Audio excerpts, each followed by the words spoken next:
Baik, kali ini kita akan membahas materi sistem informasi akuntansi chapter 7 dengan judul Control and Accounting Information System. Silahkan dicek buku ini masing-masing, kemudian nanti silahkan dipahami dengan baik materinya. Ini adalah tujuan pembelajarannya. Setelah mempelajari bab 7 ini, maka diharapkan yang pertama, mahasiswa mampu menjelaskan konsep pengendalian, konsep basic dari pengendalian. Kemudian mahasiswa mampu menjelaskan kenapa pengendalian komputer dan keamanan komputer itu sesuatu yang penting bagi perusahaan. Kemudian tujuan yang kedua diharapkan mahasiswa mampu membandingkan dan mengkontraskan atau mampu memahami secara lebih detail beberapa konsep pengendalian, yaitu COBIT, COSO, dan PRM. Nanti akan kita lihat satu persatu. Tetapi untuk bab 7 ini di buku SIA yang edisi 14, bagian pengendalian yang nanti akan dibahas lebih detail itu adalah pengendalian ERM atau Enterprise Risk Management.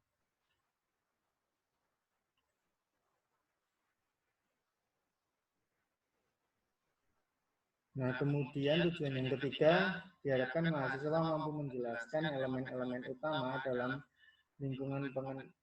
lingkungan internal suatu perusahaan. Kemudian tujuan yang keempat, mahasiswa diharapkan mampu menjelaskan sasaran pengendalian yang diperlukan oleh perusahaan, kemudian bagaimana mengidentifikasi peristiwa-peristiwa yang akan mempengaruhi ketidakpastian organisasional.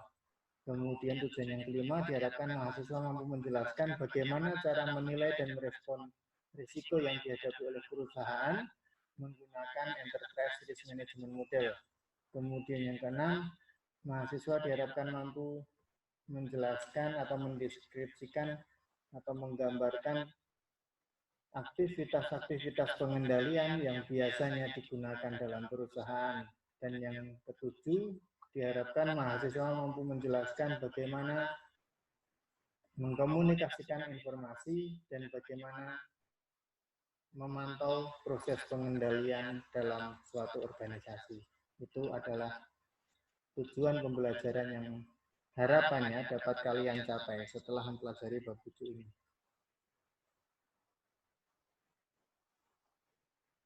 Oke, kemudian kita masuk ke pengantar dulu.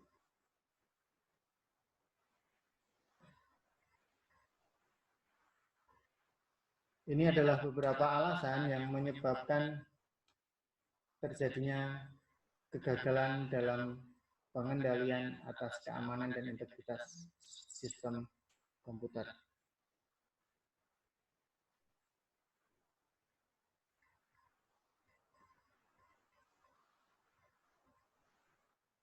Ada beberapa alasan di sana. Yang pertama, information is available to an unprecedented number of workers.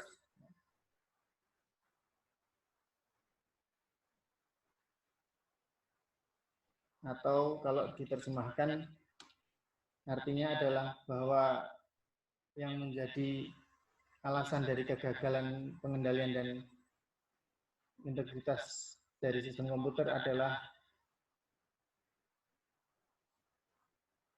informasi yang ada di perusahaan itu tersedia untuk beberapa aktivitas yang belum pernah terjadi sebelumnya. Jadi ceritanya, misalnya dalam konteks informasi perusahaan atau company information, kegagalan ini bisa terjadi karena ada peristiwa-peristiwa yang sebenarnya belum pernah terjadi, belum pernah dihadapi oleh perusahaan. Kemudian yang kedua, information on distributed computer networks is hard to control. Informasi dalam jaringan komputer itu sangat susah untuk dikendalikan. Kemudian yang ketiga, pelanggan dan pemasok itu memiliki akses atas sistem dan data dari pihak-pihak yang lainnya. Jadi customer itu bisa memiliki akses terhadap sistemnya supplier atau sebaliknya. Ini adalah beberapa alasan kenapa bisa terjadi kegagalan dalam pengendalian atas keamanan dan integritas sistem komputer. Nah, kemudian yang berikutnya, organisasi itu terkadang memiliki perlindungan data yang kurang memadai, have not adequately protected data. Alasannya, yang pertama, some companies view the loss of crucial information as a distant, unlikely threat. Atau kalau ini diterjemahkan, konteksnya adalah beberapa perusahaan itu tidak melihat bahwa kerugian atas atau kehilangan atas data-data yang penting itu adalah ancaman. Mereka belum melihat sampai ke sana. Karena ada kemungkinan mereka tidak mengalami hal itu. Jadi masih melihat bahwa loss of crucial information atau kehilangan informasi yang penting itu sesuatu yang bisa jadi tidak akan pernah mereka alami. Kemudian yang kedua, the control implication of moving from centralized computer system to internet-based system are not fully understood. Jadi dampak atau implikasi pengendalian dari berubahnya sistem komputer yang tadinya tersentralisasi diubah ke sistem berbasis internet itu belum terlalu dipahami sepenuhnya. Bagaimana pengendalian yang seharusnya dilakukan kalau sekarang perusahaan sudah menggunakan sistem berbasis jaringan internet. Yang ketiga, many companies do not realize that information is a strategic resource and the protecting it must be a strategic requirement. Jadi banyak perusahaan yang belum menyadari bahwa informasi-informasi yang mereka miliki itu adalah sumber daya yang strategik. Nah, kalau informasi itu sebagai sumber daya yang strategik, maka harusnya pengendalian atas informasi itu menjadi kebutuhan strategik juga. Nah, ini yang belum disadari oleh perusahaan. Jadi mereka seolah-olah masih mengabaikan bahwa perlindungan atas data itu belum terlalu penting bagi mereka.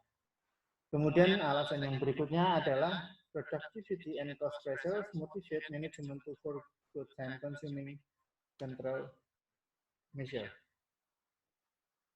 Ini lebih kepada konteks produktivitas.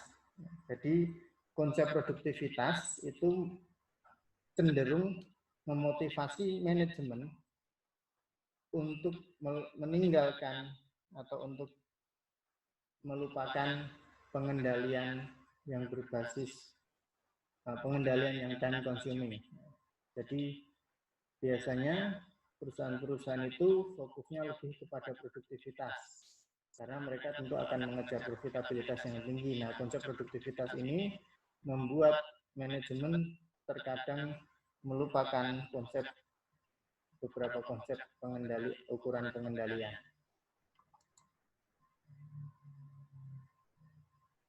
Nah, kemudian untuk memahami pengendalian, maka kita harus paham dengan beberapa istilah yang nanti akan sering muncul.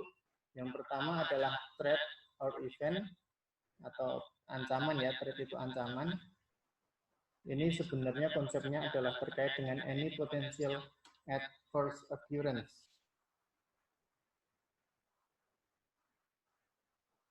Atau ancaman itu artinya adalah kemungkinan terjadinya kerugian potensial yang bisa dialami oleh perusahaan. Kemudian yang kedua, exposure. Exposure itu impact atau dampak dari ancaman. Maka konsepnya di sini adalah potential dollar loss from a threat atau kemungkinan kerugian dalam satuan moneter yang dialami perusahaan karena mengalami suatu ancaman.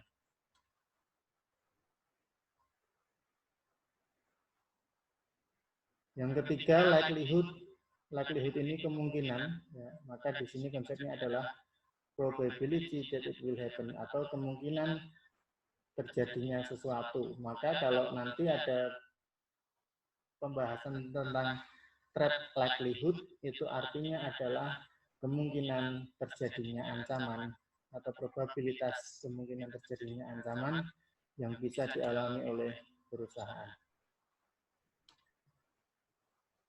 Nah, berikutnya kita masuk ke konsep pengendalian secara overview dulu. Intinya kalian harus tahu apa itu pengendalian internal. Internal control is the processes implemented to provide reasonable assurance that the following control objective are achieved. Jadi pengendalian internal itu lebih kepada proses-proses yang diimplementasikan untuk menyediakan jaminan yang masuk akal terkait dengan tujuan-tujuan pengendalian yang akan dicapai. Nah, apa saja tujuan pengendalian internal? Ada beberapa hal di sana, nanti rutenya silahkan dicek sendiri di buku.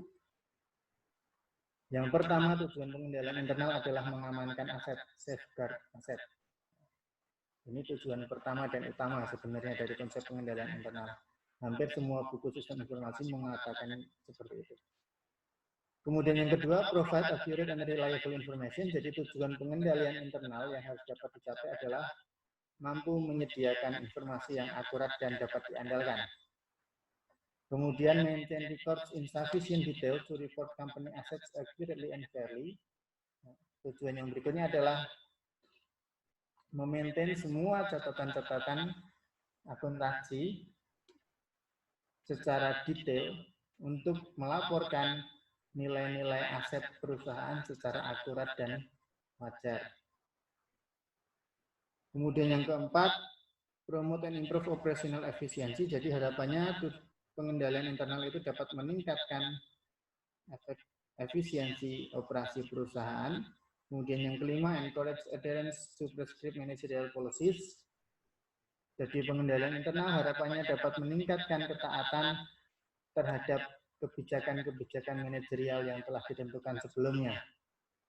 Kemudian berikutnya, prepare financial reports in accordance with established criteria. Jadi ini berkaitan dengan pelaporan keuangan. Tujuan pengendalian internal kalau dikaitkan dengan laporan keuangan adalah mampu menyediakan atau mempersiapkan laporan-laporan keuangan yang sesuai dengan kriteria-kriteria yang telah ada sebelumnya. Kemudian tujuan berikutnya, comply with applicable laws and regulations. Jadi pengendalian internal itu juga harus mampu mencapai tujuan dalam rangka mentaati semua aturan-aturan hukum dan regulasi yang berlaku.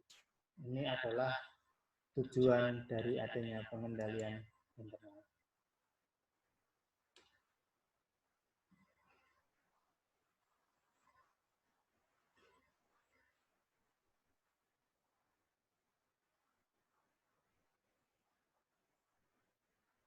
Nah, berikutnya, ini masih dalam konteks pemahaman mengenai konsep pengendalian dulu. Intinya yang harus kalian pahami adalah bahwa pengendalian internal itu adalah suatu proses. Kemudian, pengendalian internal itu mampu menyediakan jaminan yang masuk akal. Nah, ini sesuatu yang wajar. Kenapa disebut reasonable assurance? Jadi levelnya bukan complete assurance, karena kalau complete assurance atau jaminan yang sangat lengkap, itu sesuatu yang sulit dicapai. Dan kalaupun akan menerapkan complete assurance, itu berarti sesuatu yang sangat mahal bagi perusahaan. Maka biasanya buku-buku sistem informasi kemudian menggunakan konsep reasonable assurance. Jaminan yang masuk akal, karena ini nanti akan disesuaikan dengan aktivitas dan kemampuan masing-masing perusahaan. Nah, kemudian kalau kita bicara pengendalian internal, maka ada inherent limitation, ada batasan bawaan yang melekat pada suatu pengendalian internal. Yang pertama adalah kalau kita bicara batasan terhadap pengendalian internal, maka muncul konsep susceptibility to simple errors and mistakes. Jadi batasan dari suatu pengendalian internal itu dapat berupa kerentanan atau kerawanan terhadap terjadinya kesalahan-kesalahan yang simple. Kemudian yang kedua, faulty judgment and decision making. Jadi batasan berikutnya dari pengendalian internal adalah terjadinya judgment dan pengambilan keputusan yang salah.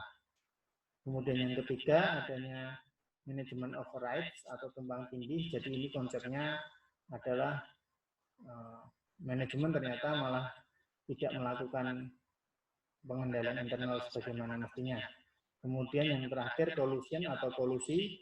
Jadi pengendalian internal itu akan memiliki masalah atau menjadi masalah kalau misalnya ada 2 atau lebih karyawan itu bekerja sama untuk melakukan fraud. Maka di sana muncul yang namanya kolusi. Jadi ketika sudah berhadapan dengan kolusi, pengendalian internal itu tidak akan lagi berarti.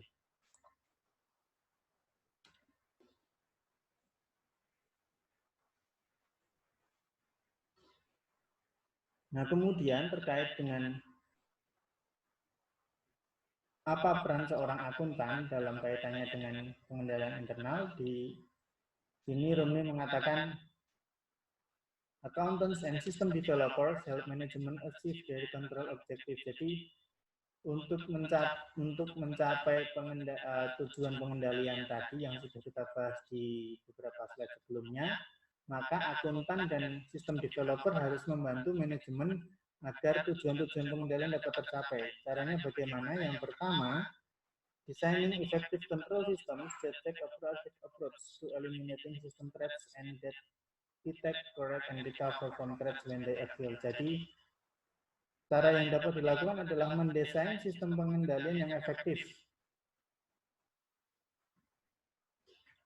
Sistem pengendalian yang efektif itu yang bagaimana? Yaitu sistem pengendalian yang dapat secara proaktif mengeliminasi ancaman-ancaman terhadap sistem. Kemudian juga mampu mendeteksi, memperbaiki, dan merecovery sistem dari ancaman yang terjadi. Kemudian yang kedua, making it easier to build controls into a system at the initial design stage, then to add them after the fact. Jadi tujuan pengendalian itu dapat tercapai dengan cara membuat sistem itu pada saat desain awal. Maksud saya membuat pengendalian pada saat awal sistem itu didesain. Itu akan jauh lebih bagus, akan jauh lebih besar kemungkinan tujuan pengendalian dapat tercapai daripada pengendaliannya dibuat setelah sistem dijalankan. Itu yang nanti akan menjadi masalah.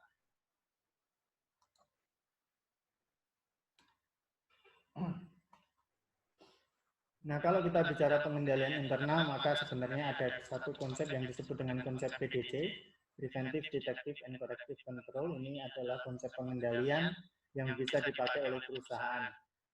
Konsep ini juga saya ajarkan di kelas yang lain, yaitu di kelas semester atas terkait dengan mata kuliah Information Technology Auditing. Kalau kalian mengambil itu, nanti kita akan bicara lebih detail di sana. Konsep PDC ini artinya adalah pengendalian internal itu memiliki beberapa lapisan pengendalian. Yang pertama, lapisan yang paling awal adalah preventive control atau pengendalian pencegahan. Fungsinya adalah untuk deter problem before they arise. Jadi pengendalian preventif ini fungsinya untuk mendeteksi masalah-masalah yang bisa timbul pada suatu perusahaan. Kemudian yang kedua, detective control atau pengendalian detektif, discover problems that are not prevented. Jadi konsepnya adalah meskipun sudah ada layer yang pertama, preventive control, ini kan layer paling awal ya, tidak bisa menjamin bahwa perusahaan pasti langsung akan bebas dari ancaman. Preventif ini fungsinya untuk mencegah masuknya ancaman. Nah, kalau namanya mencegah, berarti kan tetap ada kemungkinan ancaman itu bisa masuk, bisa lolos dari layer yang pertama. Nah, maka kalau ada ancaman yang lolos dari preventive control, berarti yang sudah masuk ke dalam sistem, maka dia akan berhadapan dengan layer yang kedua, yaitu pengendalian detektif. Pengendalian detektif fungsinya adalah untuk menemukan masalah-masalah yang muncul pada sistem suatu perusahaan. Masalah yang muncul yang tadi lolos dari preventive control. Nah, kemudian kalau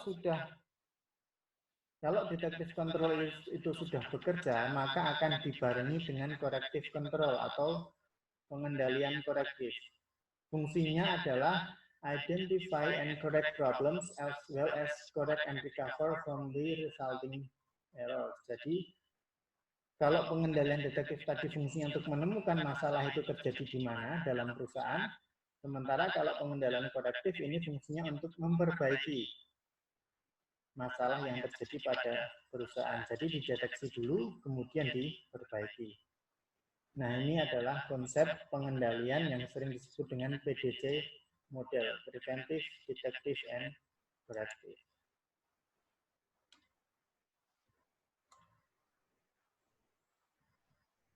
Kemudian kalau kita bicara pengendalian internal juga ada beberapa kategori dari pengendalian internal. Yang pertama, general controls atau pengendalian umum. Ini adalah pengendalian yang fungsinya untuk memastikan bahwa seluruh lingkungan pengendalian organisasi itu stabil dan dikelola dengan baik. Kemudian yang kedua, application control. Ini lebih spesifik sifatnya daripada yang general, maka di sini penjelasannya prevent, detect, and correct transactions, error, and fraud in application program. Jadi kalau kita bicara tentang application controls, itu berarti pengendalian atas aplikasi-aplikasi tertentu yang digunakan oleh perusahaan untuk mencatat transaksi yang mereka alami. Ini adalah dua kategori pengendalian internal yang biasa digunakan. Yang menulis konsep ini tidak hanya Rumi, tetapi James Hall juga di buku IT Auditing dan AIS-nya Hall itu juga muncul konsep yang sama. Kemudian masih bicara tentang konsep pengendalian, maka ada tingkatan atau level of control, tingkatan pengendalian. Yang pertama, belief system atau sistem kepercayaan atau keyakinan, describes how a company creates value, help employees understand management vision, communicates company core values, and inspire employees to live by those values. Jadi, belief ini adalah value, maka kunci atau inti penjelasannya dari belief system adalah bagaimana perusahaan itu bisa meng-create, bisa menciptakan nilai-nilai tertentu. Kemudian bagaimana para karyawan itu dapat memahami apa yang menjadi visi manajemen, kemudian bagaimana cara mengkomunikasikan nilai-nilai inti dari company. Jadi kalau di Sanata Dharma ada 4 nilai Sanata Dharma itu, bagaimana mengkomunikasikan itu, kemudian bagaimana caranya untuk menginspirasi employees atau karyawan untuk menghidupi nilai-nilai yang dimiliki oleh perusahaan. Itu konsep belief system. Kemudian konsep tingkatan pengendalian yang berikutnya adalah boundary system, helps employees act ethically by setting boundaries on employee behavior. Jadi ini berkaitan dengan perilaku etis atau nilai-nilai etis. Maka di sini konteksnya adalah membantu karyawan dalam bertindak secara etik dengan cara menyusun batasan-batasan tertentu yang berkaitan dengan perilaku karyawan. Kemudian berikutnya, diagnostic control system, measures, monitors, and compares actual company progress to budgets and performance goal. Jadi kalau diagnostic control system ini konsepnya adalah mengukur, memantau, dan membandingkan apa yang dialami oleh perusahaan secara aktual dibandingkan dengan misalnya apa yang mereka anggarkan, serta dibandingkan juga dengan tujuan yang akan dicapai. Apakah bisa mencapai tujuan atau tidak, apakah sesuai dengan yang dianggarkan atau tidak. Kemudian yang berikutnya, interactive control system helps manager to focus subordinates attention on key strategic issues and to be more involved in their decision. Untuk interactive control system ini sasarannya adalah manajer, jadi di sini membantu manajer dalam kaitannya dengan bawahan, bagaimana bawahan itu bisa memberikan perhatian penuh kepada isu-isu strategik yang akan dilakukan oleh perusahaan, serta bagaimana karyawan bawahan-bawahan itu juga bisa lebih dilibatkan dalam pengambilan keputusan manajerial. Oke, itu tadi konsep dasar tentang pengendalian. Nah, sekarang kita akan masuk ke beberapa konsep framework atau rangka pengendalian yang biasa kita kenal kalau kita bicara tentang sistem informasi. Yang pertama ada framework pengendalian internal yang disebut dengan COBIT framework. COBIT itu kepanjangannya Control Objective for Information and Related Technology. Ini dikembangkan oleh ISAK, Information Systems Audit and Control Association. COBIT yang versi terbaru itu COBIT 5. Jadi intinya COBIT 5 ini menggambarkan atau menjelaskan beberapa praktek-praktek terbaik dari tata kelola dan manajemen teknologi informasi yang efektif. Apa saja kunci atau prinsip-prinsip utama dari COBIT 5, nanti detailnya silahkan kalian baca sendiri, tetapi intinya prinsip kunci dari COBIT 5 adalah yang pertama, memenuhi kebutuhan para stakeholder atau meeting stakeholder needs. Kemudian covering the enterprise end-to-end. Kemudian yang ketiga, applying a single integrated framework. Jadi perusahaan-perusahaan itu seharusnya atau idealnya menerapkan konsep sistem yang terintegrasi seperti SAP atau ERP itu. Kemudian enabling a holistic approach, adanya pendekatan-pendekatan secara holistik yang harus diterapkan oleh perusahaan. Pendekatan holistik itu berarti pendekatan yang menyeluruh. Kemudian separating governance from management. Jadi idealnya tata kelola itu dipisahkan dari manajemen, tidak dijadikan satu konsep. Ini adalah 5 prinsip kunci dari COBIT 5. Silakan nanti untuk lebih detailnya kalian baca sendiri. Kemudian ini areanya, area COBIT 5. Ini yang tadi saya sampaikan, yang kelima ya. Governance itu dipisahkan dengan manajemen. Kenapa? Karena kalau kita bicara tentang governance, maka kita bicara 3 hal ini. Direct, evaluate, dan monitor. Nah, 3 hal dalam tata kelola ini berkaitan dengan apa yang dilakukan manajemen, yaitu plan, build, run, and monitor. Ini yang disarankan oleh COBIT framework. Nah, ini penjabarannya, ya, reference model terkait dengan COBIT 5. Maka ini sebagai contoh bagaimana membuat konsep atau kerangka pengendalian berdasarkan COBIT 5 framework. Oke, kemudian framework yang kedua adalah COSO, COSO Internal Control Framework. COSO itu kepanjangannya adalah Committee of Sponsoring Organizations. Ini meliputi beberapa asosiasi akuntansi. Nah, mereka itu membuat kerangka pengendalian juga yang agak berbeda dengan COBIT tadi. Pertama kali mereka memunculkan konsep kerangka pengendalian internal itu pada tahun 1992. Kemudian di sini sudah disebutkan widely accepted as the authority on internal control. Jadi begitu muncul konsep pengendalian internal ini, ternyata yang menggunakan itu cukup banyak karena konsepnya sangat menyeluruh. Kemudian tahun 2013 ada pembaruan konsep pengendalian internal menurut COSO. Yang diperbarui adalah adanya tambahan terkait dengan proses bisnis yang sekarang banyak dialami perusahaan serta technological advancement atau konsep teknologi yang juga sekarang mulai banyak digunakan oleh perusahaan-perusahaan. Nah, kalau kita bicara tentang konsep pengendalian internal COSO, maka kalian bisa lihat pada tabel 7 strip 1. Konsep pengendalian internal COSO itu terdiri dari 5 komponen dan 17 prinsip.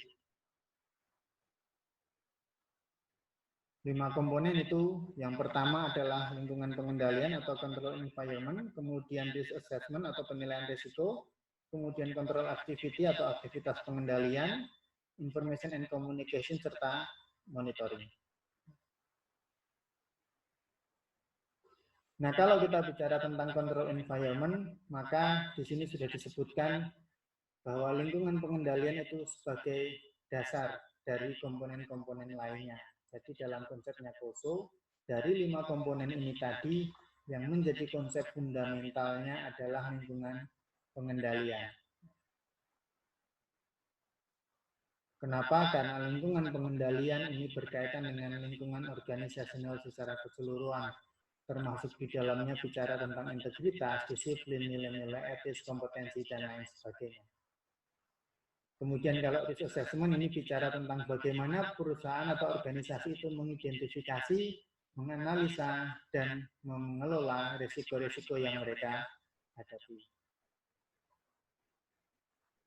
Kemudian kalau aktivitas pengendalian, control policies and procedures help ensure that actions identified by management to address risk and achieve organization's objective are effectively carried out. Jadi kalau di atasnya tadi perusahaan sudah mengelola risiko, maka komponen berikutnya adalah aktivitas pengendalian dalam bentuk kebijakan-kebijakan dan prosedur yang diharapkan mampu membantu perusahaan dalam memastikan bahwa seluruh tindakan yang dilakukan oleh manajemen dalam rangka mengelola risiko itu sudah dilakukan secara efektif.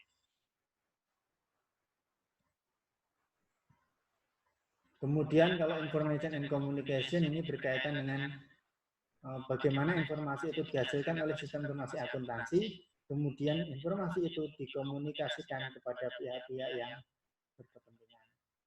Kemudian yang terakhir, komponen COSO itu adalah monitoring atau pemantauan. Ya, intinya bahwa seluruh proses yang dilakukan oleh organisasi harus dipantau, harus dimonitor. Kenapa? Ya untuk menjamin bahwa pengendalian internal itu memang dilakukan dengan baik.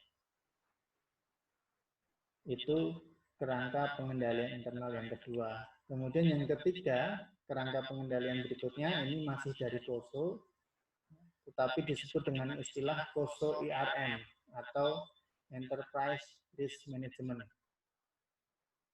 Kalau tadi di konsep COSO yang hanya 5 komponen,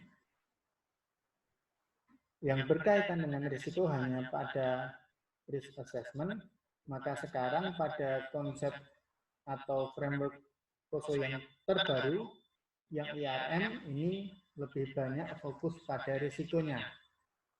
Maka di sini kalimatnya adalah to improve the risk management process, COSO develop a second control framework. Jadi COSO IRM ini muncul dengan latar belakang untuk meningkatkan proses manajemen risiko pada perusahaan.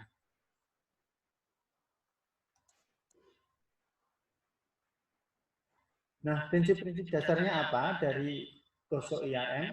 Yang pertama, companies are formed to create value for their owners. Ya, jadi perusahaan-perusahaan itu dibentuk untuk menciptakan nilai bagi pemiliknya. Kemudian yang kedua, manajemen must decide how much uncertainty it will accept as it creates value. Jadi yang perlu dipahami adalah organisasi itu hidup juga dalam ketidakpastian seperti kita sekarang ini. Nah, maka basicnya, prinsip dasarnya, manajemen itu harus bisa memutuskan seberapa besar tingkat ketidakpastian yang dihadapi perusahaan itu akan diterima dalam rangka menciptakan value atau nilai-nilai tertentu. Kemudian yang ketiga, uncertainty, result, and risk, which is the possibility that something negatively affects the company's ability to create or preserve value. Jadi konsep dasar berikutnya adalah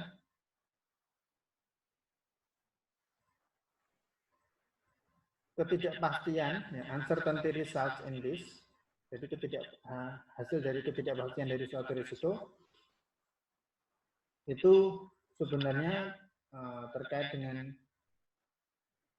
hal yang harus diterima oleh perusahaan. Kenapa? Karena dari uncertainty itulah perusahaan harus bisa menciptakan nilai. Ini seperti yang tadi sudah dibahas di bagian sebelumnya. Kemudian konsep dasar yang lain, uncertainty results in opportunity, which is possibility something positively affects the company's ability to create or preserve value. Kalau tadi uncertainty atau ketidakpastian itu berkaitan dengan risiko, maka itu berkaitan dengan sesuatu yang negatif, tetapi akan mempengaruhi perusahaan dalam menghasilkan atau membuat suatu nilai.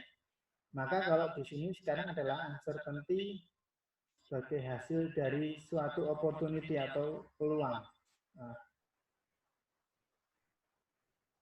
kesempatan maksudnya. Jadi ketika adanya ketidakpastian dalam suatu kesempatan ini merupakan sesuatu yang positif, yang berdampak positif bagi perusahaan untuk menciptakan value. Kemudian konsep dasar berikutnya, ERM frameworks can manage uncertainty as well as create value. Jadi kerangka ERM ini diharapkan dapat mengelola uncertainty tadi, ketidakpastian tadi dapat dikelola dengan baik sehingga nilai-nilai dapat diciptakan dengan baik pula. Ini adalah konsep-konsep dasar dari ERM. Skemanya seperti ini, bisa kalian lihat pada gambar 7-3. Jadi kalau tadi COSO yang pertama ada 5 komponen, sekarang ada 8 komponen. Internal environment, objective setting, event identification, risk assessment, risk response, control activities, information and communication, serta monitoring. 8 komponen dengan 4 sasaran, strategic, operations, reporting, dan compliance. Dan ada 4 subunit yang menjadi sasarannya, yaitu subsidiary atau anak perusahaan, kemudian unit bisnis, divisi, dan entity level atau level entitas level perusahaan secara keseluruhan. Ini adalah skema dari COSO ERM.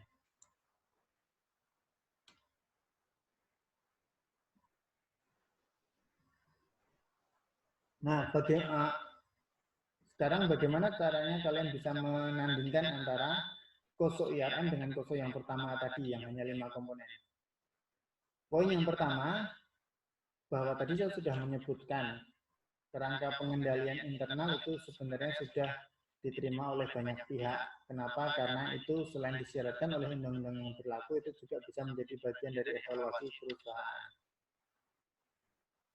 Nah, bedanya antara konsep yang baru ERM dengan yang lama adalah konsep yang baru ini, ERM Frameworks, ini pendekatannya adalah risk-based control atau pengendalian berbasis risiko. Pendekatannya berbasis risiko, bukan pendekatan berbasis pengendalian, maksudnya seperti itu. Sementara kalau yang pertama tadi, pendekatannya berbasis kontrol. Kontrolnya apa saja, itu yang menjadi poin utama. Sedangkan yang baru, poinnya lebih detail ke risiko. Nah, apa yang membedakan lagi antara ERM dengan COSO yang lama atau COSO Internal Control Framework? Pada ERM ini ada 3 tambahan elemen. Tambahan yang pertama adalah setting objektif. Ini objektif setting. Kemudian identifying events, ya, mengidentifikasi event-event yang dilakukan atau peristiwa-peristiwa yang dialami oleh perusahaan.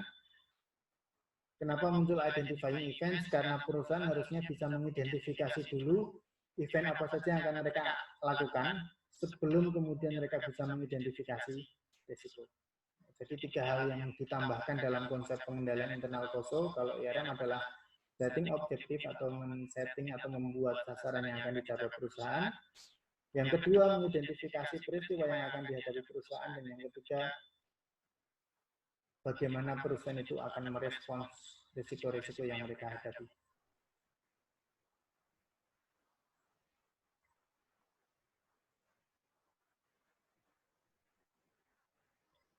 Nah, kemudian di sini Romi mengatakan, if one understands the ERM model, it is easy to understand the IC model. Jadi kalau kita mampu memahami konsep model yang terbaru ERM, maka akan lebih mudah pula bagi kita untuk memahami konsep yang lama tadi, konsep internal control. Tetapi kalau pemahamannya dibalik, kalian memahami IC model dulu baru memahami ERM, nah ini akan menjadi sesuatu yang lebih sulit. It is harder to go from understanding the IC model to understanding the ERM model. Kenapa? Di sini sudah dijelaskan, as the user may not be familiar with 3 additional components.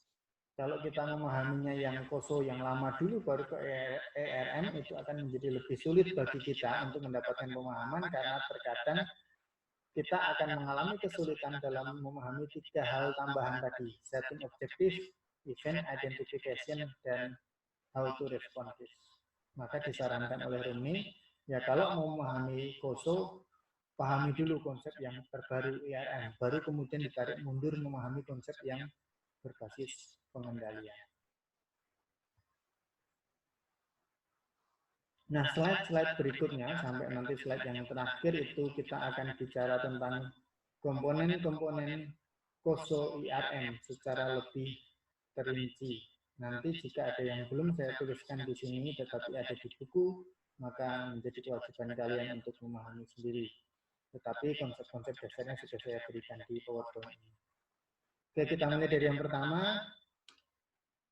Komponen yang pertama dari IRM adalah internal environment atau lingkungan internal. Internal environment or company culture influences how organizations establish strategies and objectives, trigger business activities, and identify, assess, and respond to risk. Kenapa ini menjadi komponen yang paling pertama? Sebenarnya konteksnya hampir sama dengan lingkungan pengendalian pada konsep yang awal. Jadi intinya adalah lingkungan internal ini bisa juga kita kaitkan dengan konsep budaya. Lingkungan internal ini mempengaruhi bagaimana organisasi itu menyusun strategi dan tujuan yang akan mereka capai. Kemudian bagaimana organisasi dapat membuat struktur aktivitas bisnis atau proses bisnis yang akan mereka lakukan, serta lingkungan pengendalian ini mampu mengidentifikasi, menilai, dan merespon risiko. Maka dengan kata lain, lingkungan internal itu adalah dasar dari seluruh komponen IRM. Maka ketika ada masalah pada lingkungan internal, hasilnya adalah masalah dalam pengendalian dan manajemen risiko terutama. Nah, maka berikutnya kalau kita bicara tentang internal environment atau lingkungan internal, kita akan bicara tentang beberapa hal. Yang pertama adalah bagaimana filosofi manajemen. How the management philosophy, how the operating style, bagaimana gaya kepemimpinan mereka, bagaimana gaya operasional mereka, dan seterusnya. Kemudian yang kedua, komponen dari internal environment adalah komitmen terhadap integritas, nilai etis, dan kompetensi. Ini sama seperti yang konsep COSO yang awal ya. Nah, secara konsep masih hampir sama. Kemudian internal control oversight by the board of director. Nah, konsep yang ketiga ini berkaitan dengan pengendalian internal.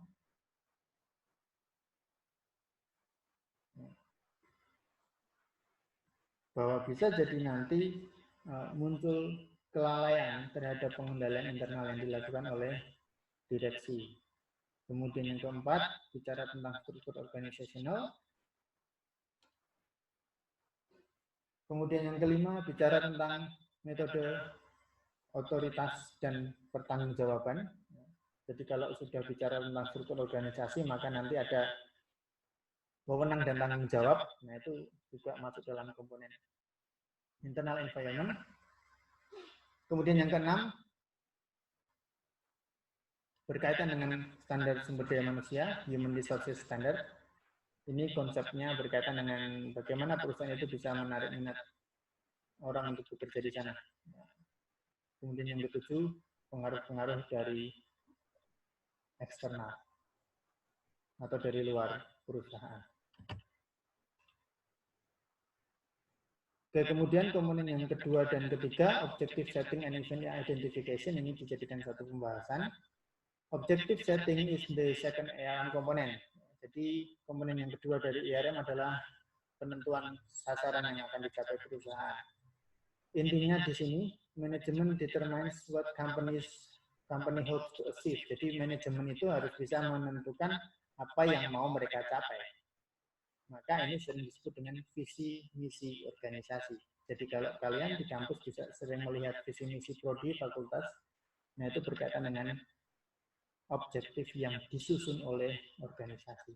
Apa yang mau dicapai, apa visi dari akuntansi Sanata Dharma misalnya. Nah, terkait dengan pembuatan atau penyusunan tujuan perusahaan, maka konsepnya manajemen sets objective at corporate level and then subdivides them into more specific objective for company subunits. Jadi, ketika membuat sasaran yang mau dicapai, itu yang pertama dibuat adalah level corporate-nya dulu. Baru kemudian nanti dipecah-pecah atau dibagi-bagi ke dalam sub unitnya. Jadi misalnya universitas ini kan ada universitas itu tersusun dari beberapa fakultas. Kemudian fakultas itu komponen penyusunnya adalah prodi. Berarti set objektifnya itu dimulai dari penyusunan sasaran yang mau dicapai oleh universitas dulu. Sanata Dharma mau menjadi apa nantinya. Baru kemudian diturunkan dalam level yang lebih spesifik, yaitu level fakultas. Fakultas punya visi dan misi, yang diturunkan dari visi dan misi universitas. Kemudian prodi itu membuat visi dan misi yang diturunkan dari visi dan misi fakultas. Jadi caranya itu, setting objektif itu harus dari yang level atas dulu, baru kemudian level-level sub-unitnya.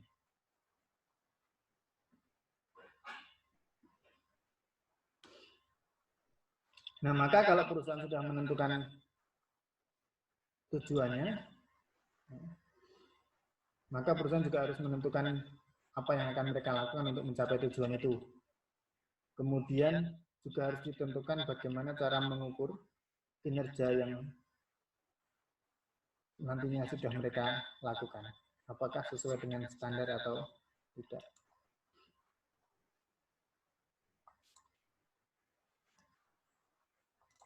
Nah, kalau kita bicara tentang objektif atau sasaran atau tujuan yang mau dicapai perusahaan, maka ada 4 jenis objektif di sana. Strategic objektif, operations objektif, reporting objektif, dan compliance objektif. Kita akan lihat satu persatu di slide berikutnya. Strategic objektif ini berkaitan dengan tujuan yang levelnya paling tinggi. Kenapa? Karena tujuan objektif itu berkaitan dengan misi organisasi serta menciptakan nilai bagi para shareholder-nya. Kemudian yang kedua, tujuan operasi, operations objective, deal with the effectiveness and efficiency of company operation. Ini berkaitan dengan efektivitas dan efisiensi aktivitas operasi perusahaan. Bagaimana perusahaan itu bisa mengelola sumber daya, bisa mengalokasikan sumber daya yang mereka miliki untuk menunjang aktivitas operasional perusahaan yang efektif dan efisien. Kemudian yang berikutnya, reporting objektif, ini berkaitan dengan pelaporan, maka konsepnya adalah help ensure the accuracy, completeness, and reliability of company reports. Membantu meningkatkan akurasi, kelengkapan, dan keandalan dari laporan-laporan yang dihasilkan oleh perusahaan. Kemudian dalam konteks reporting objektif ini juga berkaitan dengan meningkatkan pengambilan keputusan yang diambil, serta membantu dalam memantau aktivitas dan kinerja perusahaan. Kemudian yang berikutnya, compliance objektif atau kepatuhan. Ya, sasaran atau tujuan kepatuhan ini konsepnya help the company comply with all applicable laws and regulations, membantu perusahaan dalam mematuhi seluruh peraturan dan hukum yang berlaku. Jadi itu tadi adalah 4 jenis objektif yang bisa diset oleh perusahaan. Nah, kemudian yang ketiga, komponen yang ketiga adalah event identification. COSO defines event as an incident or occurrence emanating from internal or external sources that affects implementation of strategy or achievement of objectives. Events may have positive or negative impacts or both. Jadi, COSO itu mendefinisikan event sebagai suatu kejadian atau peristiwa yang bisa disebabkan atau yang bisa melibatkan sumber daya internal atau eksternal dan bisa mempengaruhi implementasi dari strategi atau tujuan perusahaan. Nah, yang namanya events itu bisa punya dampak negatif, bisa punya dampak positif, atau bisa punya keduanya dalam suatu event. Dampak positif dari suatu event itu disebut dengan opportunity, sementara dampak negatif dari events itu disebut dengan risiko.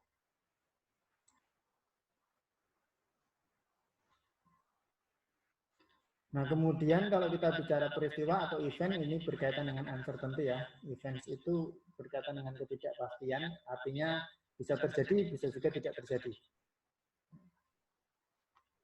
If it does occur, it is hard to know when. Kalaupun peristiwa itu nanti terjadi, kita juga tidak tahu kapan akan terjadinya. Seperti sekarang ini, perusahaan menghadapi event berkaitan dengan COVID-19. Tidak akan bisa tahu dengan pasti kapan ini akan selesai, tetapi ini akan dihadapi oleh semua perusahaan. Dan ini adalah suatu risiko. Kenapa? Karena event COVID-19 ini dampaknya negatif. Until it occurs, it may be difficult to determine its impact. Kalau event itu terjadi juga kita tidak bisa mengukur dengan mudah seberapa besar dampak yang akan terjadi bagi perusahaan. Kemudian when it occurs, it may trigger another event. Kalau suatu event, suatu peristiwa itu terjadi, bisa saja nanti akan memicu munculnya peristiwa yang lain. Intinya adalah manajemen harus bisa mengantisipasi seluruh possible events, seluruh peristiwa yang mungkin dapat dialami perusahaan, baik positif atau negatif. Kemudian komponen berikutnya risk assessment and risk response. Ini berkaitan dengan risiko. Ini yang tadi saya sampaikan di awal, ya ini itu lebih detail di sini. Manajemen must identify and analyze risk to determine how they should be managed. Jadi manajemen itu harus bisa mengidentifikasi dan menganalisa risiko-risiko yang akan mereka hadapi, yang akan dihadapi oleh perusahaan. Kenapa harus melakukan itu? Agar manajemen itu dapat menentukan bagaimana caranya untuk mengelola risiko. They must also identify and assess changes that could significantly impact the system of internal control. Manajemen juga harus bisa mengidentifikasi dan menilai perubahan-perubahan yang dapat terjadi secara signifikan, yang dapat memberikan dampak secara signifikan terhadap sistem pengendalian internal. Nah, bagaimana cara merespon risiko? Ada beberapa cara yang bisa dilakukan perusahaan untuk merespon risiko. Yang pertama, reduce, ya. Respon yang pertama adalah mengurangi risiko. Ini konsepnya reduce the likelihood and impact of risk by implementing effective system of internal control. Mengurangi kemungkinan dan dampak dari suatu risiko dengan cara mengimplementasikan sistem pengendalian internal yang efektif. Kemudian, cara merespon yang kedua adalah accept atau menerima. Accept the likelihood and impact of the risk. Jadi manajemen kalau mau merespon dengan cara yang kedua, berarti mereka akan menerima kemungkinan dan dampak dari suatu risiko.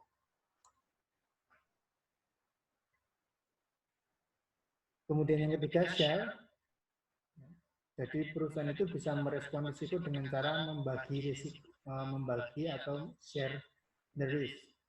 Share risk or transfer risk to someone else by buying insurance, outsourcing activity, or entering into hedging transactions. Jadi perusahaan itu bisa mentransfer atau membagikan risiko yang akan mereka hadapi ke entitas yang lain. Misalnya perusahaan akan menghadapi risiko kehilangan aset. Nah, maka risiko itu bisa mereka respon dengan cara share, yaitu caranya perusahaan membeli asuransi. Jadi risiko kehilangannya nanti akan dipindahkan ke asuransi. Ketika perusahaan kehilangan aset, mereka akan klaim dan akan menerima ganti rugi. Nah, itu contoh share risiko. Yang keempat, response avoid atau menghindari risiko. Avoid risk by not engaging in the activity that produces the risk. Jadi, kalau dari ketiga respon itu memang tidak bisa dilakukan, ya cara terakhir adalah hindarilah risikonya. jangan melibatkan perusahaan pada setiap aktivitas yang jelas menghasilkan risiko. Ini adalah 4 respon yang dapat dilakukan oleh perusahaan. Nah, di gambar 7 strip 4 ini adalah risk assessment approach. Jadi, bagaimana pendekatan yang bisa dilakukan perusahaan dalam menentukan risiko, dalam menilai risiko, untuk mendesain pengendalian internal. Maka, alurnya dari atas ini yang pertama adalah identify events atau threats, ya, mengidentifikasi dulu events-nya apa yang akan dihadapi perusahaan, ancamannya apa. Kemudian setelah mengidentifikasi event, aktivitas berikutnya adalah memperkirakan kemungkinan terjadinya event atau ancaman itu, events or threats itu. Kemudian berikutnya kalau kemungkinannya sudah diperkirakan, kemungkinan terjadinya itu sudah diperkirakan, maka langkah selanjutnya adalah estimate the impact or potential loss. Jadi ancamannya itu nanti kira-kira akan berdampak seberapa banyak terhadap organisasi. Kemudian langkah berikutnya adalah mengidentifikasi pengendalian yang dapat diterapkan untuk mencegah ancaman itu sebenarnya atau untuk against the threat. Kemudian berikutnya adalah menghitung atau memperkirakan, mengestimasi cost and benefit-nya. Jadi ketika perusahaan akan menerapkan pengendalian internal, konsepnya adalah tidak bisa langsung diterapkan begitu saja, tetapi perusahaan harus bisa menghitung dulu cost and benefit-nya bagaimana dari beberapa alternatif pengendalian internal.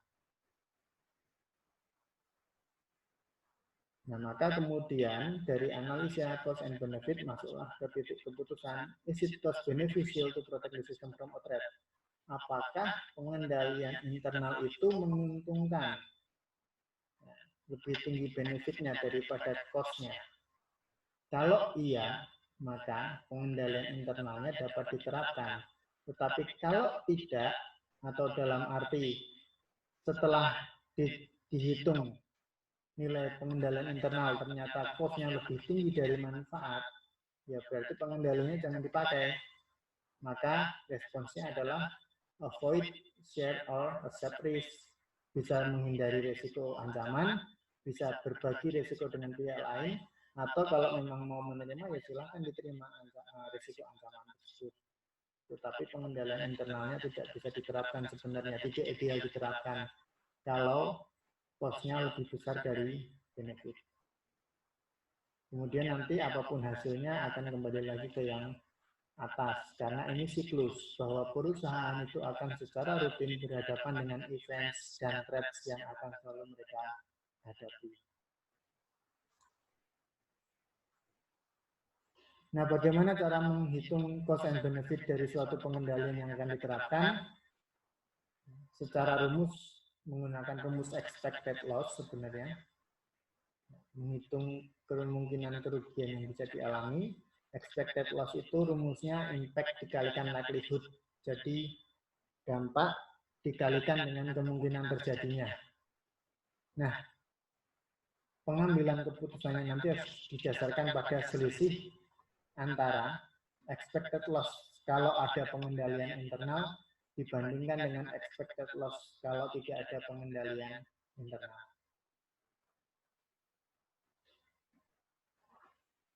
Contohnya ada di tabel 7 strip 2. Jadi di sini konteksnya atau ceritanya dari tabel ini, perusahaan dihadapkan pada pilihan, apakah akan menerapkan prosedur validasi atau tidak. Nah, maka kemudian caranya adalah dibagi membuat tabel yang terdiri dari 3 kolom. Kolom yang pertama ini adalah kalau misalnya tidak ada prosedur pengendalian validasi. Kolom yang berikutnya, kalau ada prosedur pengendalian validasi, kemudian kolom yang ketiga ini selisihnya. Nah, kemudian dimasukkan yang pertama cost-nya dulu. Ada pengendalian internal atau tidak, cost untuk memproses penggajian itu sama, yaitu $10.000 asumsinya itu.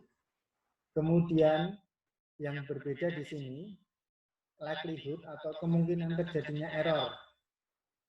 Kalau tidak ada pengendalian, maka kemungkinan terjadinya kesalahan pasti lebih besar. Nah, di sini ceritanya ketika tidak ada pengendalian maka kemungkinan terjadinya error itu 15%. Sementara kalau ada pengendalian kemungkinan terjadinya error cuma 1%. Nah, dari rumus yang di slide sebelumnya kita bisa menghitung expected loss-nya atau berapa nilai kerugian yang bisa dialami. Caranya impact dikalikan dengan likelihood. Impact itu cost-nya tadi. Yang terdampak kan cost-nya. Nah, maka kalau tidak ada pengendalian validasi, berarti expected loss-nya sebesar $10.000 dikalikan 15%. Maka hasilnya kalau terjadi error dan tanpa pengendalian validasi, maka perusahaan akan mengalami kerugian sebesar $1.500. Sementara kalau menerapkan pengendalian internal, tingkat errornya 1%, berarti expected loss-nya itu adalah 10.000 kali 1%. Hasilnya $100. Atau kita bisa mengatakan, kalau perusahaan menerapkan pengendalian validasi, maka ketika terjadi error, perusahaan akan mengalami kerugian senilai $100. Nah, dari dua nilai ini, maka akan ada selisih $1.400.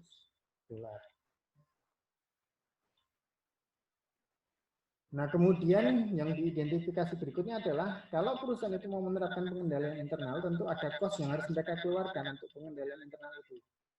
Maka cost untuk prosedur validasi di sini 0 karena tidak ada prosedur pengendaliannya. Kemudian di sini karena akan menggunakan pengendalian validasi, diasumsikan cost-nya itu 600. Jadi yang harus dibayarkan oleh perusahaan untuk mendapatkan pengendalian validasi itu nilainya $600. Nah, tadi selisih kerugian yang dapat terjadi kan $1.400. Maka $1.400 ini dikurangkan dengan $600 atau dikurangi cost-nya. Cost untuk pengendalian internal. Hasilnya net expected-nya itu adalah $800. Net expected benefit. Jadi cost-nya 600 yang harus dikeluarkan, tetapi perusahaan masih mendapatkan nilai manfaat sebesar $800. 800 ini dari mana? Dari selisih expected loss 1.400 dikurangi cost yang dikeluarkan. Nah, ini berarti dari penghitungan ini kita bisa mengatakan perusahaan ini masih mengalami benefit yang lebih tinggi daripada cost-nya.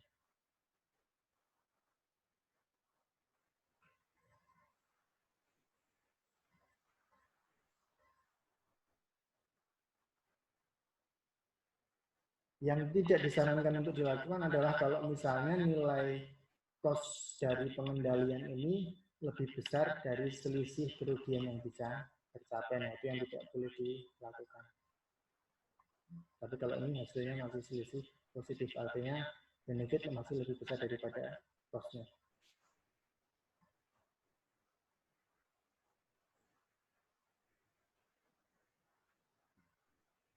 Nah, kenapa perusahaan harus menghitung cost and benefit analysis? Karena di sini Remy mengatakan pengendalian yang cost efektif itu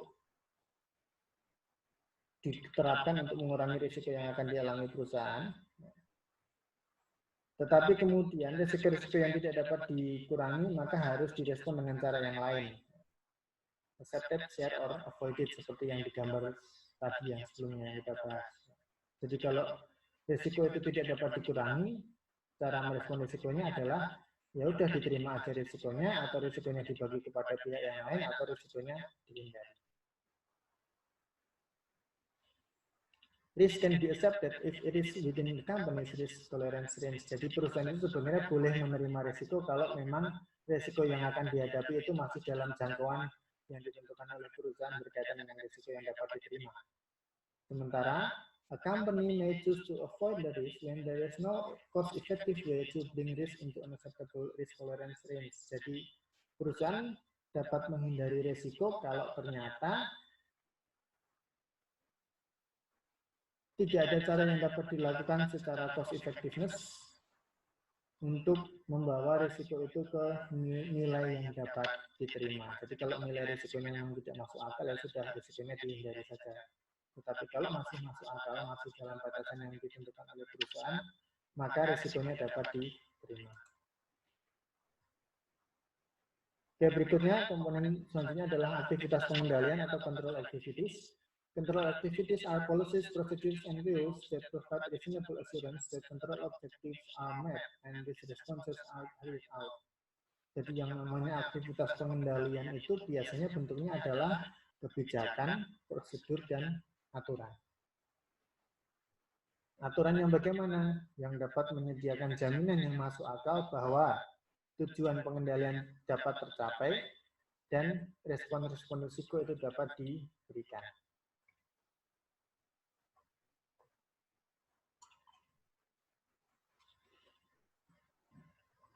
Nah, maka kalau kita bicara tentang tanggung jawab untuk mengembangkan sistem pengendalian itu ada di tangan manajemen. It's management responsibility to develop a secure and adequately control system. Maka manajemen harus memastikan bahwa tiga hal ini tercapai. Yang pertama, controls are selected and developed to help reduce risk to acceptable level. Jadi, manajemen harus memastikan bahwa pengendalian itu dipilih dan dikembangkan dalam rangka mengurangi risiko hingga ke level yang dapat diterima, acceptable range atau acceptable level. Yang kedua, manajemen harus memastikan bahwa appropriate general controls are selected and developed over technology. Jadi, manajemen harus memastikan bahwa ada pengendalian umum yang sesuai yang diterapkan pada teknologi perusahaan secara umum. Kemudian yang ketiga, control activities are implemented and followed as specified in company policies and procedure. Manajemen harus memastikan bahwa semua aktivitas pengendalian itu telah diterapkan sesuai dengan kebijakan dan prosedur perusahaan.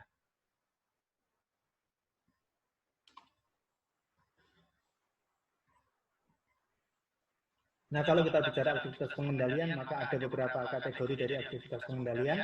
Yang pertama adalah otorisasi transaksi yang tepat, proper authorization of transactions. Yang kedua, pemisahan tugas, segregation of duties. Yang ketiga, project development and acquisition controls atau pengendalian atas pengembangan proyek pengembangan dan akuisisi.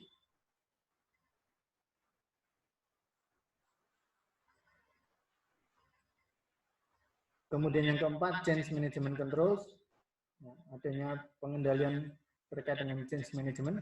Yang kelima, design and use of documents and records, jadi perancangan dan penggunaan dokumen-dokumen serta catatan-catatan akuntansi transaksi untuk mencatat transaksi. Yang keenam, safeguarding assets, records, and data, mengamankan aset, catatan-catatan yang penting dan data yang penting perusahaan.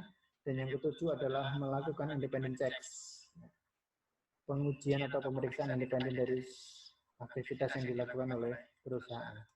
Kita akan lihat sekilas satu persatu. Yang pertama, otorisasi transaksi.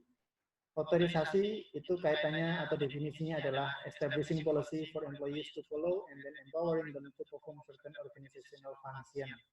Jadi otorisasi ini lebih kepada pembuatan kebijakan yang nantinya harus ditaati oleh semua karyawan ketika mereka akan melakukan aktivitasnya atau akan melakukan performance tertentu. Nah, kalau yang namanya otorisasi itu dibagi menjadi dua, special authorization dan general authorization. Special authorization atau otorisasi khusus ini adalah otorisasi atas transaksi, tetapi yang bisa memberikan otorisasi hanya karyawan tertentu. Misalnya, otorisasi yang bisa diberikan oleh level manager untuk transaksi dengan nilai yang besar, misalnya seperti itu. Atau misalnya ada kebijakan yang mengatakan bahwa kalau konsumen itu batas kreditnya sudah terlewati, maka yang bisa memberikan batas kredit yang baru hanyalah manajer, yaitu special authorization atau otorisasi khusus.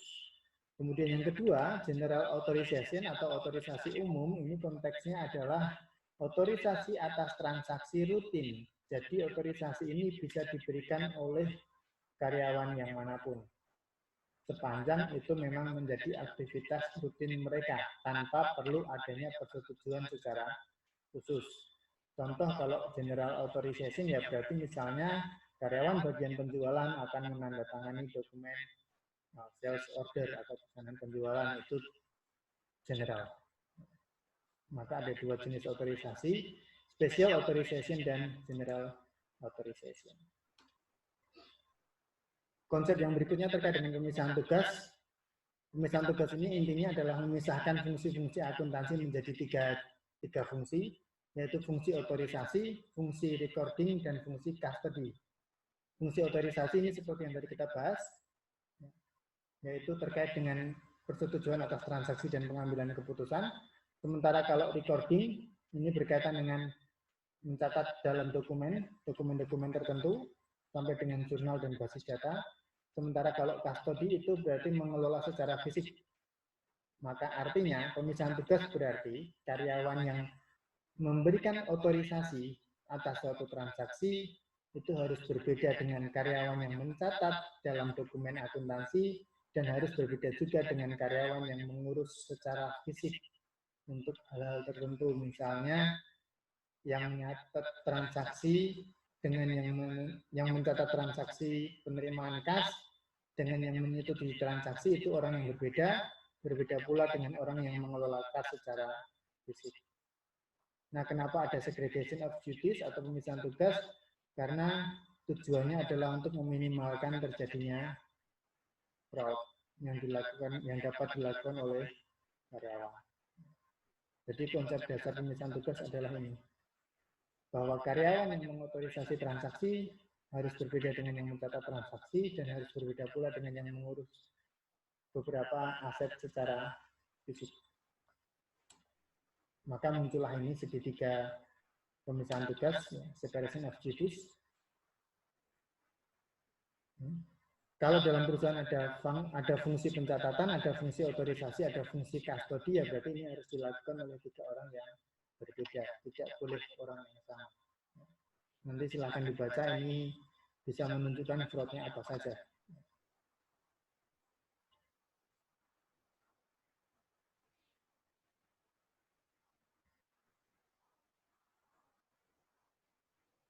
Contoh misalnya ini.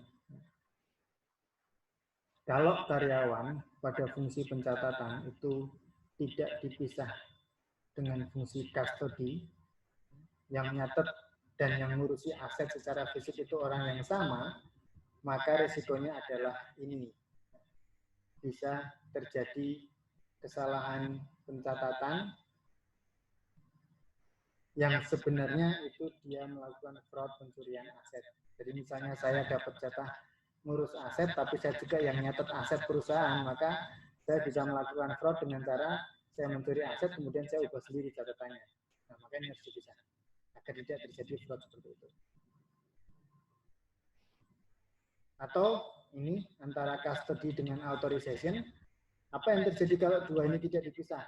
Misalnya saya dapat wewenang untuk mengotorisasi transaksi, tapi juga di sisi yang lain saya mengurus aset secara fisik, misalnya sediaan. Karena saya bisa melakukan dua hal ini, maka saya bisa melakukan fraud, yaitu dengan cara saya akan mengotorisasi transaksi fiktif. Untuk apa? Untuk menyembunyikan aset yang saya curi di sini. Nah, logikanya seperti itu.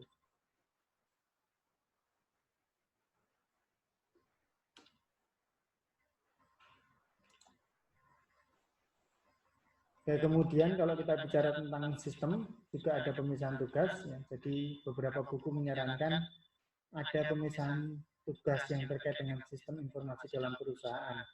Pemisahannya bagaimana, di buku nanti bisa kalian lihat ada 10 fungsi sistem yang harus dipisah, yaitu ada sistem administrasi, network management atau yang mengelola jaringan, kemudian ada yang mengelola security system, kemudian ada yang mengurusi sendiri tentang change management atau perubahan-perubahan yang dilakukan berkaitan dengan sistem yang akan digunakan perusahaan, kemudian user itu harus terpisah dari semuanya, kemudian ada sistem analisis, sistem analis ya, kemudian ada programming, computer operation, information system library, dan data control.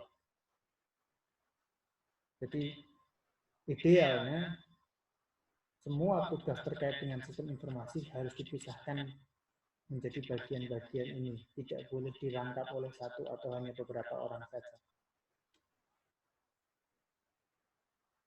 Besok di mata kuliah selanjutnya pengauditan sistem informasi bisa kita bahas lebih detail tentang ini.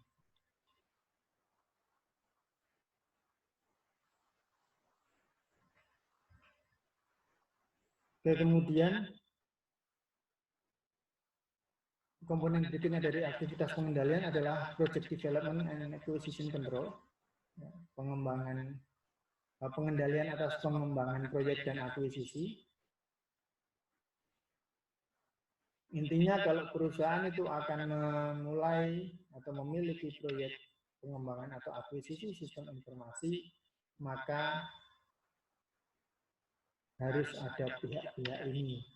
Ada steering committee yang nanti akan memberikan panduan secara umum bagaimana pengembangan sistem yang akan dilakukan.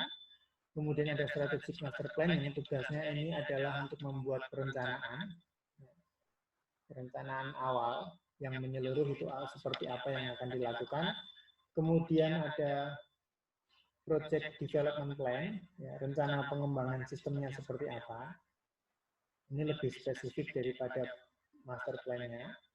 Kemudian ada data processing schedule, dijadwalkan secara detail aktivitas apa saja yang akan dilakukan dan itu akan dilakukan kapan. Maka dulu di SIM kita pernah belajar Gantt chart dan PERT chart ketika perusahaan akan mengelola proyek.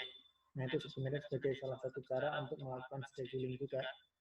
Kemudian sistem performance measurement, ini mengevaluasi sistem, jadi ceritanya sistemnya sudah diperoleh, sudah dikembangkan, kemudian akan dinilai bagaimana sistem itu apakah efektif atau tidak. Kemudian ada post implementation review, jadi setelah proyek itu selesai, kemudian harus direview apakah perusahaan benar-benar mendapatkan manfaat yang sudah diantisipasi sebelumnya.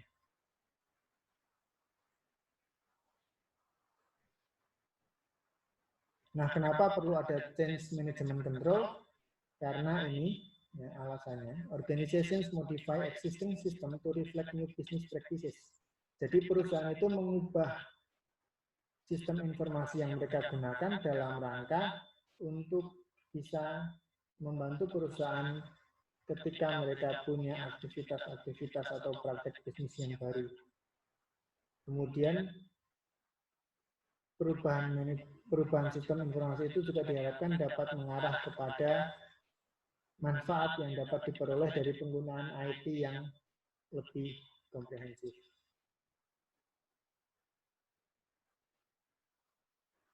Oke, kemudian komponen berikutnya dari aktivitas pengendalian adalah desain dan penggunaan dokumen dan catatan akuntansi yang diperlukan. Intinya, proper design and use of electronic and paper documents and records help ensure the accurate and complete recording. Jadi, perusahaan itu harus menggunakan dokumen-dokumen, baik dokumen elektronik maupun tercetak, tetapi dokumen itu harus didesain dengan baik. Kenapa? Agar bisa menjamin keakuratan dan kelengkapan dari transaksi yang dicatat oleh perusahaan. Bagaimana teknisnya? Di buku dan di slide ini sudah dipaparkan beberapa teknisnya. Misalnya, form dokumen should be as simple as possible. Harus sesederhana mungkin. Jangan terlalu tampilannya jangan terlalu kompleks. Kenapa? Karena kalau dokumen tampilannya terlalu rumit, orang akan bingung dalam mengisi. Nah, maka diusahakan simple.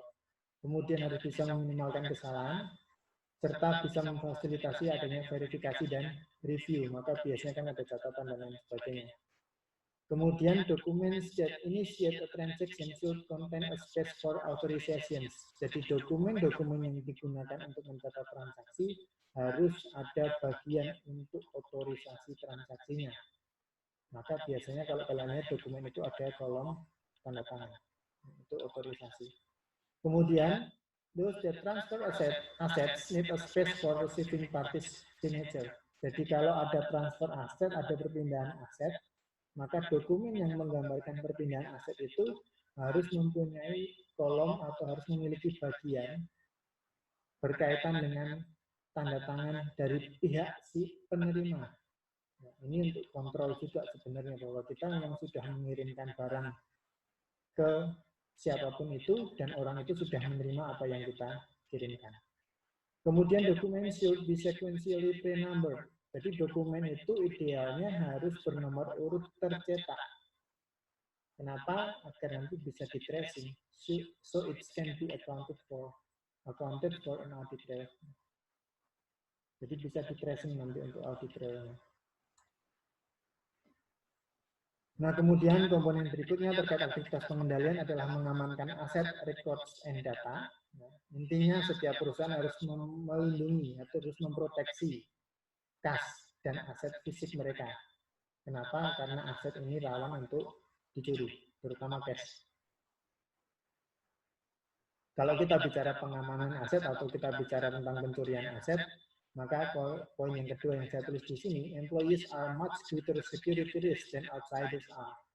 Jadi yang memiliki risiko terbesar untuk melakukan pencurian aset itu adalah karyawan. Kenapa? They are better able to hide illegal acts. Mereka itu, karyawan itu mampu menyembunyikan pencurian atau penipuan yang telah mereka lakukan.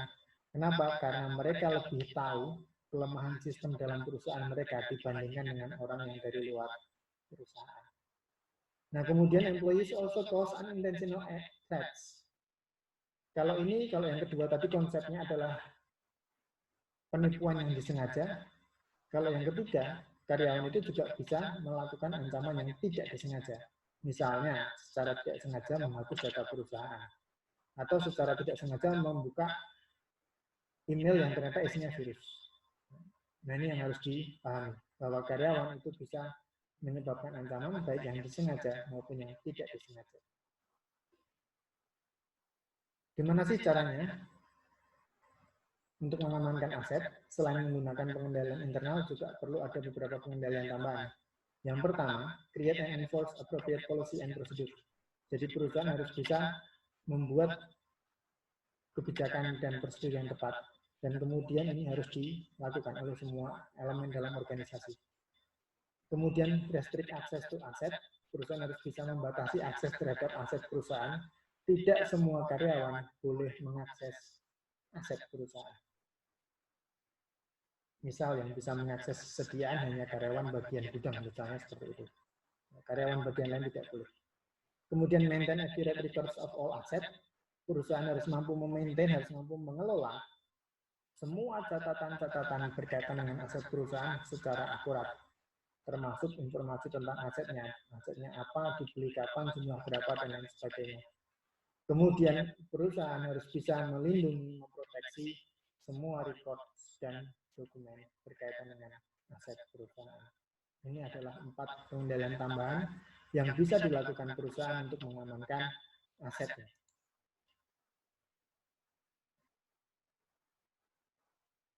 Kemudian komponen yang terakhir dari control activities adalah pemeriksaan independen atau independent checks and performance. Ada beberapa independent checks yang bisa dilakukan. Yang pertama, top level review, kemudian analytical review, kemudian reconciliation of independently maintained records, comparison actual quantities with recorded amount, double entry accounting, dan independent review. Intinya, independent checks ini berkaitan dengan memastikan bahwa seluruh transaksi itu sudah diproses secara akurat. Jadi ini berkaitan dengan kinerja perusahaan. Top level review itu berarti adalah review dari manajemen puncak. Management should monitor company results and periodically compare actual performance to planned performance, prior period performance, and competitors performance. Jadi pada top level review ini, manajemen akan memantau apakah company, perusahaan itu mampu mencapai hasil tertentu. Kemudian hasil itu nanti akan dibandingkan dengan performance yang sudah direncanakan dalam bentuk budget misalnya, atau target, atau forecast tertentu. Forecast sudah kalian pelajari di kelas MO ya. Kemudian dibandingkan dengan kinerja periode sebelumnya, serta dibandingkan juga dengan kinerja perusahaan-perusahaan pesaing, sehingga nanti bisa direview bagaimana kinerjanya secara keseluruhan. Kemudian kalau analytical review ini bicara tentang examination of relationship between different set of data. Jadi berkaitan dengan pengujian data.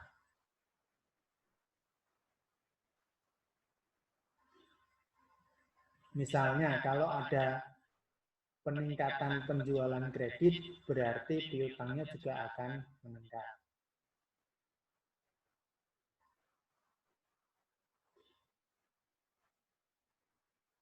Kemudian hubungan lainnya, kalau ada peningkatan penjualan, berarti ada kaitannya juga terhadap harga pokok penjualan, nilai sediaan, dan biaya angkut.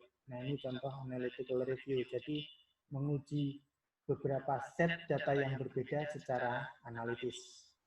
Kemudian yang ketiga, reconciliation of independently maintained records. Ini artinya adalah rekonsiliasi beberapa dokumen untuk menghasilkan nilai yang sama. Rekonsiliasi tentu kalian sudah pernah mendapat itu di mata kuliah akuntansi pengantar. Ya. Kemudian yang berikutnya adalah comparison of actual quantities with recorded amount. Jadi membandingkan antara jumlah aktual dengan nilai yang tercatat. Ini misalnya sediaan. Perusahaan harus membandingkan apakah nilai sediaan secara aktual itu sesuai dengan nilai sediaan yang dicatat oleh bagian recording function. Kemudian double entry accounting, ini kalian sudah paham berkaitan dengan debit dan kredit, harus jelas transaksi itu kalau dicatat secara double entry bookkeeping berarti harus benar debitnya apa, kreditnya apa. Kemudian ada independent review. After a transaction is processed, a second person reviewing the work of the first, checking for proper authorization, reviewing documents, and etc. Independent review ini akan melibatkan lebih dari satu orang. Artinya, setelah satu transaksi itu terjadi dan dilakukan oleh satu orang, maka ada orang lain yang nanti akan mereview apakah pekerjaan orang yang pertama ini sudah benar atau belum. Termasuk otorisasi, review dokumen, dan yang lain sebagainya.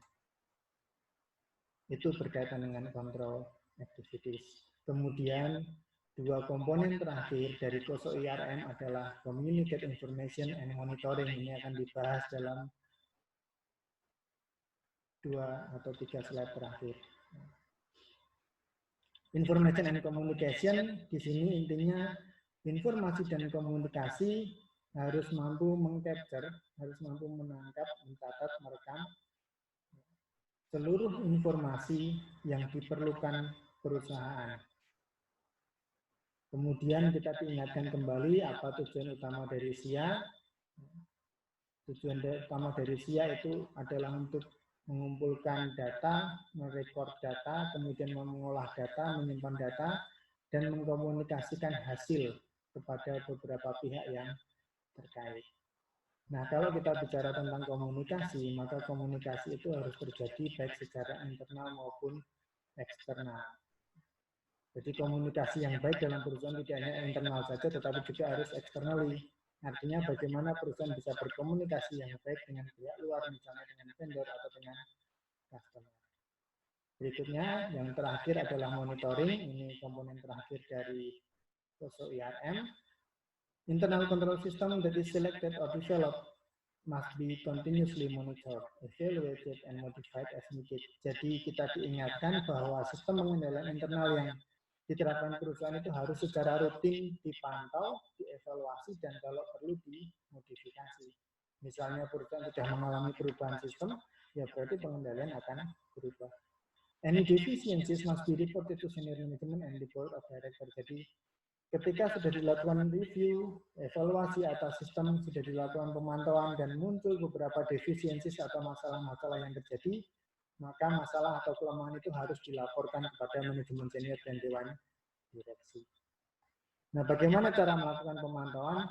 Nanti silakan dibaca lebih detail dan dipahami dengan baik. Ada 10 metode pemantauan yang dapat dilakukan. Yang pertama, jelas perform internal control evaluation. Jadi manajemen harus melakukan evaluasi pengendalian internal yang diterapkan di perusahaan. Kemudian yang kedua, implement effective supervision. Kalau ada supervisi, ya berarti supervisinya harus dilakukan secara efektif, sehingga bisa mengurangi terjadinya kesalahan. Kemudian yang ketiga, use responsibility accounting system. Gunakanlah atau menerapkanlah beberapa model sistem akuntansi pertanggungjawaban. Misalnya, perusahaan membuat profit center untuk mengelola seluruh profit yang mereka dapatkan. Kemudian perusahaan mengelola cost center untuk mengelola seluruh cost yang harus dikeluarkan oleh perusahaan. Itu contoh pemantauan kinerja. Yang keempat, monitor system activities. Jadi memantau seluruh aktivitas sistem yang ada dalam perusahaan.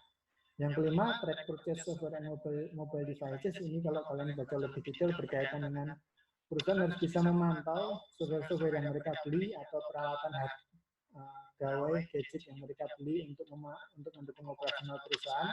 Apakah software dan mobile devices itu dibeli dari vendor yang bereputasi atau tidak. Contoh misalnya, sangat diharamkan bagi perusahaan untuk menggunakan software bajakan. Harus beli software yang resmi. Itulah kenapa semua perangkat lunak di lab komputer di kampus kita itu resmi, membayar biaya lisensi tertentu. Kemudian aktivitas berikutnya yang dapat dilakukan untuk memantau kinerja adalah melakukan audit secara periodik, baik audit internal maupun audit eksternal. Kemudian employ a computer security officer and a chief compliance officer, jadi memperkerjakan atau perusahaan itu memiliki bagian yang namanya computer security officer, yang tugasnya untuk memantau dan mengelola keamanan sistem perusahaan. Kemudian engage forensic specialist, ini sekarang semakin berkembang dengan adanya IT forensik, termasuk juga audit forensik di dalamnya. Jadi perusahaan bisa melibatkan ahli-ahli forensik ketika nanti terjadi beberapa hal yang sifatnya mengarah kepada kriminal. Kemudian install fraud detection software, jadi untuk mengurangi atau mendeteksi fraud yang terjadi di perusahaan. Sekarang sudah banyak software yang bisa mendeteksi fraud, maka perusahaan harusnya menginstal software itu sehingga nanti bisa ketahuan fraud yang terjadi itu apa saja dan di mana saja. Dan yang terakhir, mengimplementasikan hotline fraud. Jadi kalau ada kecurangan atau penipuan yang dilakukan oleh karyawan, maka orang yang mengetahui fraud itu dapat menghubungi perusahaan pada nomor telepon tertentu. Ini adalah aktivitas-aktivitas yang dapat dilakukan terkait dengan pemantauan kinerja. Maka selesai sudah bab 7, kita sampai di sini untuk membahas control and ICE, pengendalian pada sistem informasi akuntansi. Terima kasih atas partisipasinya. Kita lanjutkan dengan sesi diskusi.